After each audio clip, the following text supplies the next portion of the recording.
how to succeed, or stepping stones to fame and fortune. All the world cries, "Where is the man who will save us? We want a man. Don't look so far for this man, you have him at hand. This man, it is you, it is I, it is each one of us." How to constitute oneself a man? Nothing harder if one knows not how to will it. Nothing easier if one wills it. According to the order of nature, men being equal, their common vocation is the profession of humanity, and whoever is well educated to discharge the duty of a man cannot be badly prepared to fill any of those offices that have a relation to him. I must make myself a man. If I do not succeed in that, I can succeed in nothing. One great need of the world today is for men and women who are good animals. To endure the strain of our concentrated civilization, the coming man and woman must have an excess of animal spirits. They must have a robustness of health. Mere absence of disease is not health. It is the overflowing fountain, not the one half full, that gives life and beauty to the valley below.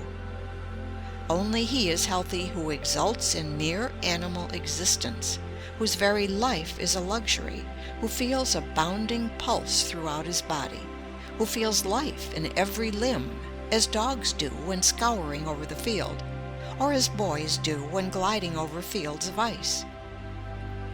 "The body of an athlete and the soul of a sage," wrote Voltaire to Helvetius. "These are what we require to be happy."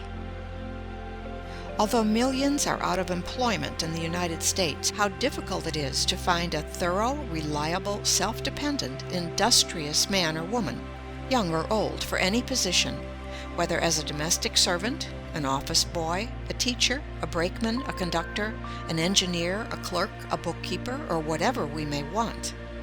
It is almost impossible to find a really competent person in any department, and oftentimes we have to make many trials before we can get a position fairly well filled. "The aim of every man," said Humboldt, "should be to secure the highest and most harmonious development of his powers to a complete and consistent whole." Some men impress us as immense possibilities. They seem to have a sweep of intellect that is grand, a penetrative power that is phenomenal.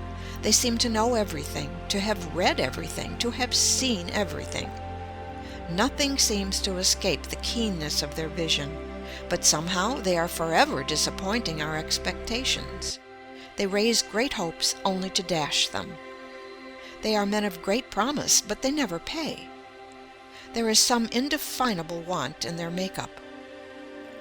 What the world needs is a clergyman who is broader than his pulpit, who does not look upon humanity with a white neckcloth ideal, and who would give the lie to the saying that the human race is divided into three classes: men, women, and ministers.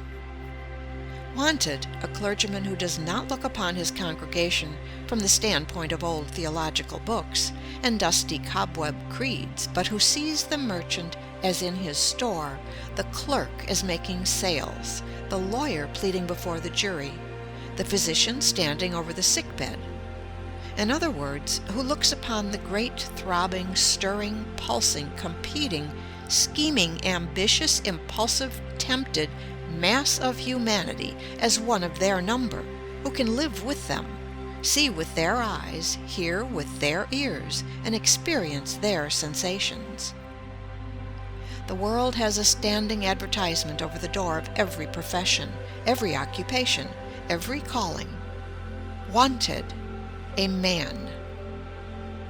Wanted, a lawyer who has not become the victim of his specialty, a mere walking bundle of precedents. Wanted, a shopkeeper who does not discuss markets wherever he goes. A man should be so much larger than his calling, so broad and symmetrical in his culture, that he would not talk shop in society, that no one would suspect how he gets his living. Nothing is more apparent in this age of specialties than the dwarfing, crippling, mutilating influence of occupations or professions. Specialties facilitate commerce and promote efficiency in the professions, but are often narrowing to individuals. The spirit of the age tends to doom the lawyer to a narrow life of practice, the businessman to a mere money-making career. Think of a man, the grandest of God's creations, spending his lifetime standing beside a machine for making screws. There is nothing to call out his individuality, his ingenuity, his powers of balancing, judging, deciding. He stands there year after year until he seems but a piece of mechanism. His powers, from lack of use, dwindle to mediocrity, to inferiority, until finally he becomes a mere part of the machine he tends. Wanted, a man who will not lose his individuality in a crowd, a man who has the courage of his convictions, who is not afraid to say no, though all the world say yes. Wanted, a man who is larger than his calling, who considers it a low estimate of his occupation to value it merely as a means of getting a living. Wanted, a man who sees self-development, education and culture, discipline and drill, character and manhood in his occupation. As nature tries every way to induce us to obey her laws by rewarding their observance with health, pleasure and happiness, and punishes their violation by pain and disease, so she resorts to every means to induce us to expand and develop the great possibilities she has implanted within us. She nerves us to the struggle beneath which all great blessings are buried, and beguiles the tedious marches by holding up before us glittering prizes which we may almost touch, but never quite possess.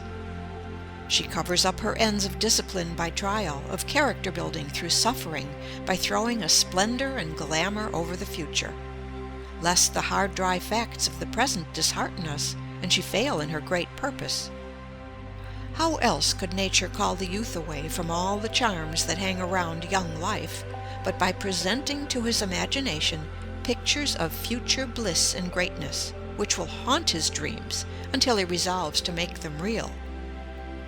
So in the vast universe of God, every object of creation is but a guide board with an index finger pointing to the central figure of the created universe, man. Nature writes this thought upon every leaf. She thunders it in every creation. It exhales from every flower. It twinkles in every star. Open thy bosom, set thy wishes wide, and let in manhood.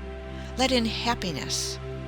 Admit the boundless theater of thought from nothing up to God, which makes a man.